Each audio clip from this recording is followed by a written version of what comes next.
채생 기우라는 제목은요. 채생이 기이한 우연. 그러니까 채생이 기이한 어떤 만남을 하다 이런 뜻인데요.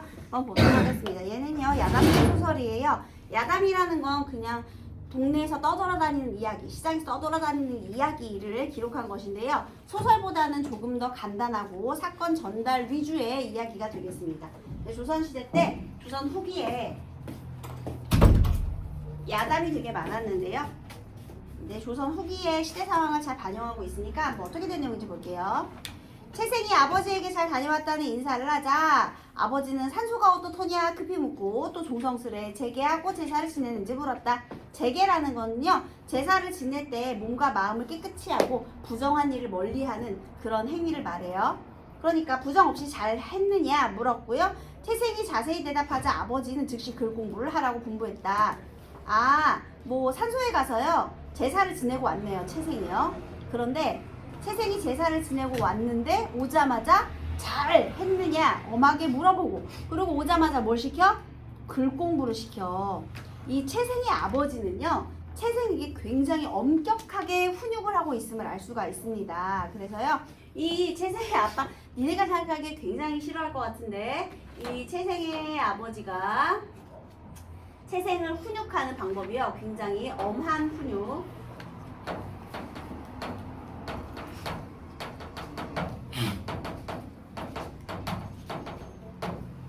를 지니고 있어요. 그래서요. 이 엄격한 모습이 나타날 때 괄호 한번 해볼게요.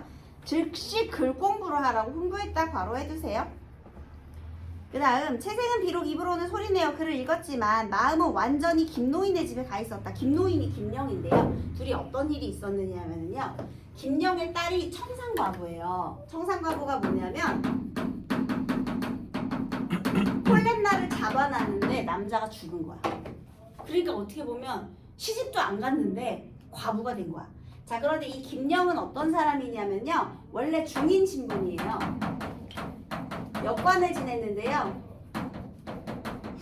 돈을 엄청나게 많이 벌었어요. 그래서 너무너무 부자가 된 거야. 근데 얘들아 조선 후기 때는 돈 많은 게 사회적인 지위도 높은 거잖아요. 그래서 얘가 엄청난 부를 획득해서 엄청난 재력으로 높은 사회적인 지위를 가지게 된 그런 인물입니다. 반면 채생의 신부는요. 채생의 아버지의 신부는요. 양반인데요. 몰락했어요. 그래서 몰락한 양반계층.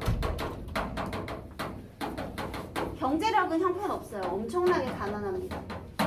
그래서 이런 거. 그래서 이렇게 좀 차이가 나고 있고요.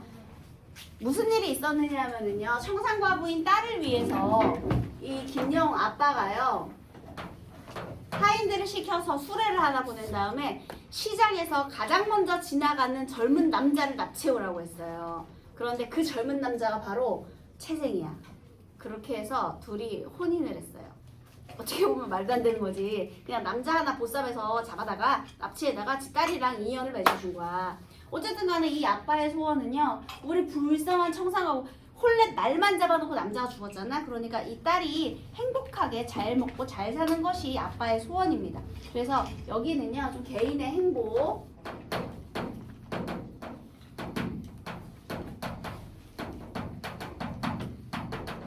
을 위해주는 그런 다정한 인간미가 있는 모습을 보여주고 있어요. 물론 채생 입장에서는 날벼락이지만 자 그래서 어쨌든 간에 여기서 이렇게 하라고 했거든요. 자, 그 다음에 하루는 아버지가 채생에게 안채에서 자라고 분부했다. 여기도 괄호하세요. 안채는 여인의 방이거든요. 채생은 당연히 부인이 있어요. 그런데요. 부부 합방일까지 아빠가 결정해 주는 거야. 이제 오늘은 부인이랑 자독해라 이렇게. 완전 꼰대죠. 채생이 밤에 아내의 방으로 들어가니 부서진 창과 뚫어진 처마 틈으로 찬바람이 뼈를 뚫고 들어왔고 부들자리와 삼배이불에는 벼룩이 들끓었다. 엄청나게 극심하게 가난하네요. 아내는 나무비녀의 댕강한 치마를 입고 떼낀 얼굴이 비쩍 말라 뾰족했다. 아내가 일어나 채생을 맞이했으나 채생은 좋은 마음이 전혀 없어 아내와 말 한마디 나누지 않았다. 자 갑자기 아내한테 정이 뚝 떨어졌어요. 원래 그렇지 않아요. 왜 그랬느냐? 바로 뒤에 채생의 생각은 오직 김노인의 향기로운 규방에서 누렸던 즐거움에 있을 뿐이었는데 지난날의 만남은 꿈결 같고 훗날의 만남은 기약하기 어려웠다. 자, 우리 김영 아버지가 수레에 채생을 태워와서 둘을 연결해 줬거든요. 김영 아빠가 이렇게 연결해 준 거예요. 그런데 채생은 원래 부인이 있었어요. 채생에 처가 있었겠죠. 그런데 옛날에는 이제 일부 다처제니까요. 이제 부인이 여러 명 있어도 되는데, 자, 어쨌든 간에 둘이 이제 좀 고급진 집에서 하룻밤 인연을 맺고 나서는 처에 대한 흥미가 떨어지는 거죠. 원래는 안 그랬는데 이걸 경험하고 나서. 그래서 지난날에 만나면 꿈과 같은데 훗날에 만나면 왜 기약하기 어려웠냐. 원래 혼사는 아버지하고 먼저 상의를 하는 거잖아. 아빠가 결정하는 거잖아. 야, 부부 합방일까지 결정해주는 아버님이신데 몰래 밖에서 결혼하고 왔다 그러면 그 며느리 받아주겠니? 당연히 안 받아주지. 그러니까 아마 아빠 때문에, 엄격한 아버지 때문에 얘가 안 될 것이다 라고 생각을 한 거죠.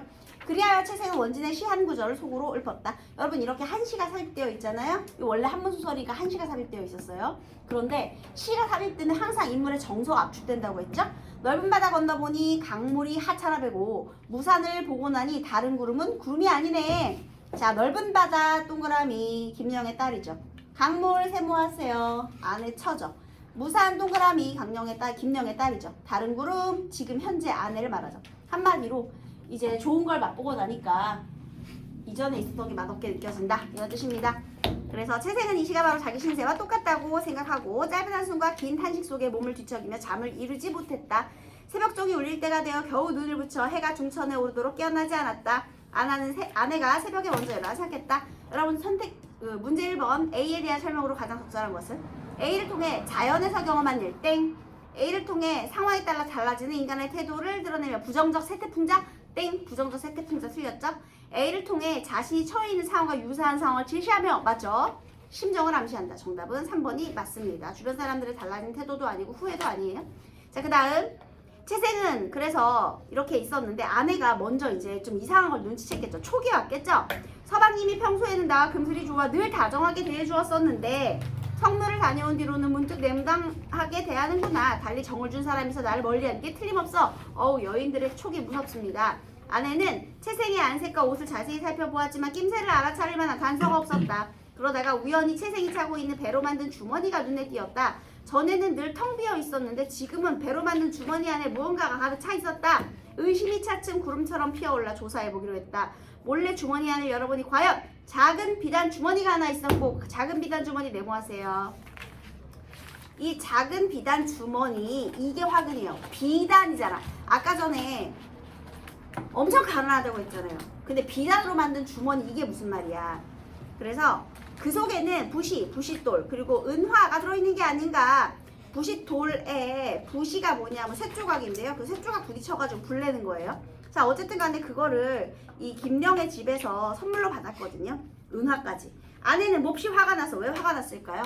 이봐 내 의심하던 게 딱 맞지. 어디서 이런 거 하나 좋은 거 구해왔으니, 원래 가지고 있지 않았던 걸 가져왔으니까 뭔가 이상하다고 생각했겠죠.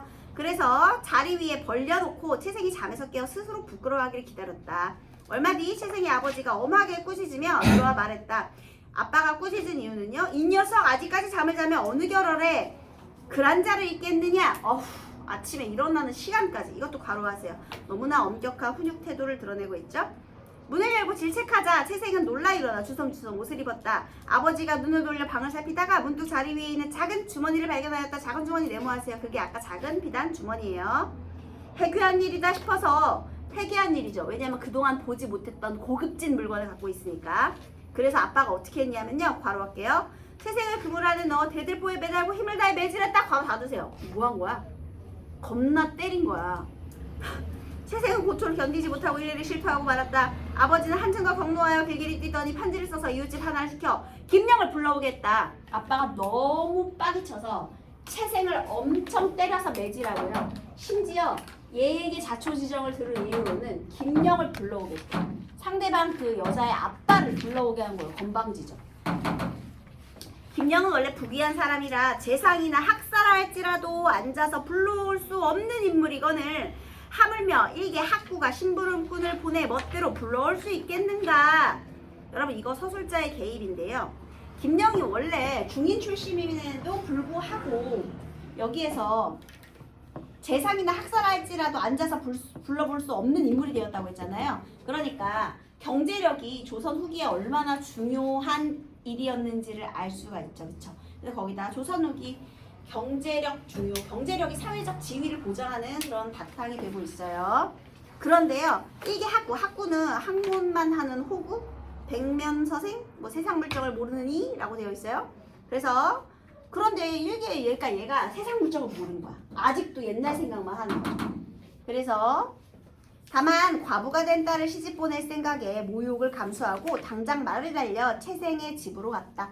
이 아빠 어때요? 당장에 자기의 체면보다는 딸의 행복을 더 우선시하고 있죠. 그래서요, 채생의 아버지는 성난 목소리로 크게 꾸짖어 말했다. 자, 이 사람은요, 체면과 명분이 중요한 사람이고요. 유교윤리 이런 거. 조선 전기에 명분이 되는 그런 관념적 가치관을 중시하는 사람이고요. 이 사람은요, 딸의 행복, 명분보다는 행복, 그 다음에 융통성과 합리성, 이치에 맞는 태도, 이런 것들이 더 중시하는 겁니다. 그러니까 돈도 벌었겠지.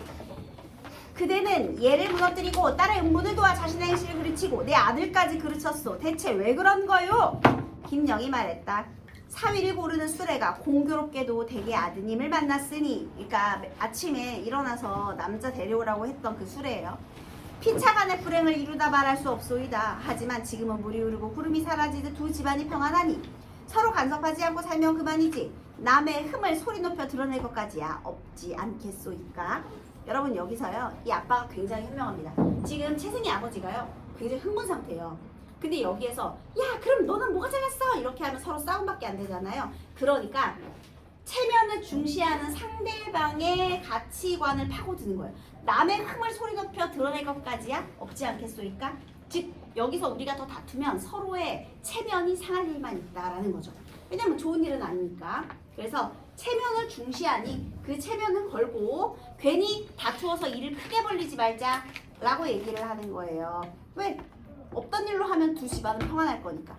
그래서요, 앞으로는 아무 상관없이 부디 곤란하게 하지 말고 사십시다 라고 했어요. 자, 요 말은요, 줄쳐볼래요? 앞으로는 아무 상관없이 곤란하지 말게 하고 사십시다. 이거는요, 채생의 아버지를 자극하지 않고 당장의 갈등을 모면하기 위한 거짓말이에요. 그래서 거기다가요, 자극 X, 갈등 모면, 이렇게 적으세요. 갈등을 모면하기 위해서 이렇게 했어요. 그런데요, 이 아빠가 굉장히 계획적인 사람이에요. 아마 내가 봤을 때 이 사람 굉장한 파워제이야. 볼래요? 중략 부분 줄거리. 처음에는 상관없이 곤란하게 하지 말자 그랬잖아요. 그런데 이 사람에겐 다 계획이 있습니다. 김영은요, 채생 집안이 군경에 처할 때마다 적절하게 금전적인 도움을 줘요. 채생 아버지가 이 사람의 따뜻한 인간시에 결국에는 마음을 열게 되고 결혼을 시킵니다. 며느리가 되게 해요. 그래서 자, 우리 급하게 할 거 없잖아요. 그래서 얘가 갈등에 대처하는 방식은요, 상대방의 가치관을 존중해 주면서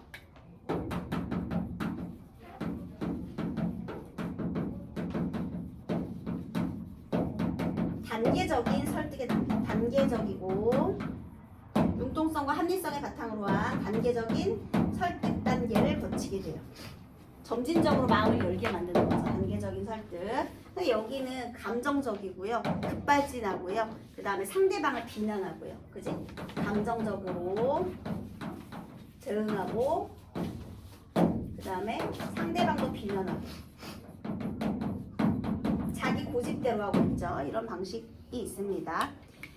그 다음에 나중에요, 이후에 이제 결혼을 시킨 다음에는 커다란 새집을 지어 채생 부부를 살게 하고, 채생의 부모를 모셔오게 하자. 채생의 어머니는 새집에서 지내고자 하나 아버지는 새집에서 살기를 거부한다. 자, 아버지의 태도 한번 볼까요? 처음에는요, 새집살이를 거부했어요. 새집 살기 거부 세모하세요. 왜 거부했을까? 명분과 체면이 중시하는데 내가 며느리 집에서 해준 그 집으로 가기가 싫은 거야. 당신 혼자가 쉬고 나는 이 작은 집을 지킬 테니. 그러자 어머니는 좋은 날을 택해 이사했다. 역시 엄마는 좋은 집이 좋아. 바로 가죠. 그럼 혼자 가라니까 혼자 가야지 뭐. 아빠하고 엄마는 생각이 달라요. 아버지가 때때로 가보면 수십 명의 하인들이 대문 앞에 나와 맞이하고 절하며 좌우에서 에워싸고 곧장 별당으로 모셔 들어갔다. 별당은 아버지가 간혹 와서 머물 수 있게 하려고 만든 곳이었다. 별당에 들어가면 서가에는 책이 가득하고 섬돌에는 화초가 우거졌으며 심부름하는 하인들이 앞에 그득해서 물 흐르듯 분부에 응했다. 아빠를 위한 별당이 따로 있고요. 그 아내가 엄청 사치스러워요. 들어가 아내를 만나니 아나의 처소도 별당과 마찬가지였다. 해가 지도록 앉았다 누웠다 하노라니 차마 이곳을 버리고 떠날 수 없었다. 이곳이 어디예요? 새 집의 별당인 거죠. 너무 좋아. 떠나기가 싫어. 그러니까 마음속에선 떠나기가 싫어. 그렇지만 어떻게 했어? 결국 억지로 집에 돌아왔죠. 이 부분에서 아버지의 내적 갈등을 보여주고 있어요. 처음에는요 거부를 했어요. 그러니까 인간의 욕망에 대해서요 처음에는 부정을 했어요. 부정적으로 생각했어요. 그죠? 그러다가 내적 갈등 중이죠 지금. 그러다가요 억지로 왔다? 그랬더니 그 작은 집 초라한 집이 쓸쓸하기만 했어요. 그러다가 이제 생각이 바뀐 거야. 인식의 변화. 내 여생이 얼마나 남았나? 손가락 한번 튕길 만큼 짧은 시간에 불과하고는 내가 이리 고생을 자초하며 살아 무엇할꼬? 처음에는 이렇게 명분과 체면을 중시하던 성격이요 이 인간의 욕망을 긍정하게 된 거예요. 인식의 변화.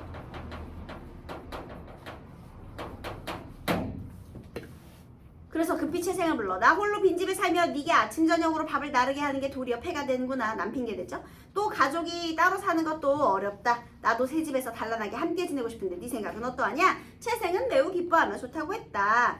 김명은 서울 근교의 비옥한 땅 1,000묘를 채생에게 주었다. 여러분 1,000묘에서 한 묘가 78평이래요. 1,000묘면은요 78,000평이에요.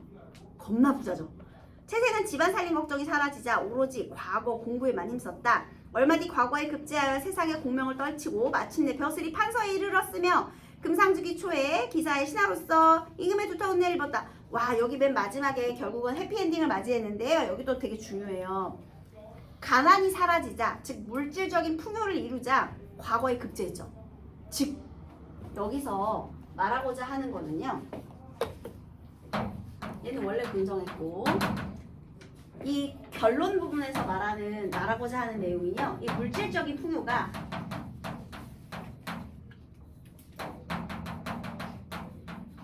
사회적 성취를 위한 필요 조건이다.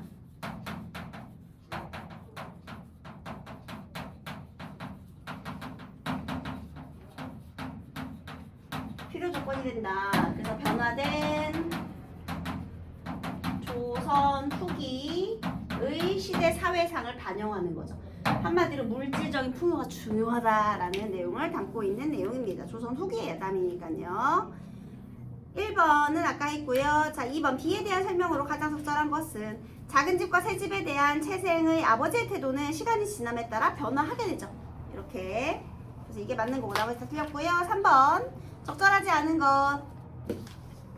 니은 성묘를 다녀오기 이전에 있었던 갈등이 아니고요. 성묘를 다녀오면서 김령의 딸과 하룻밤을 보낸 후에 처에 대한 갈등이 생겨난 거예요.